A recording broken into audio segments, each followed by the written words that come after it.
ভাই একটা কথা বলবো বে। না বে, তুই শালা অনামুক আসিস বে, তুই একটা কথা বলবি না।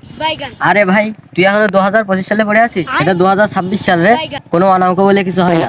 আরে ভাই আমি একটা কথা তাহলে বলি। আরে ভাই তুই বল। আরে ভাই আপনি কোনোদিন নিজের চোখে অ্যাক্সিডেন্ট দেখিনি? এ শালা সুমন, দেখেছিস বে, ও একটা আসলে অনামুক। ওর জন্য কেবল অ্যাক্সিডেন্টে একটা ফাড়া গেল আমাদের। ও আসলে একটা অনামুক ও শালা।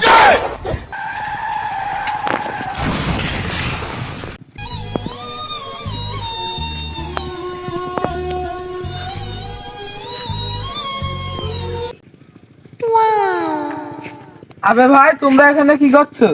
আরে ভাই, আমরা এখানে শুয়ে শুয়ে খেলা করছি। ভাই তাহলে তোমরা এখানে শুয়ে শুয়ে খেলা করো।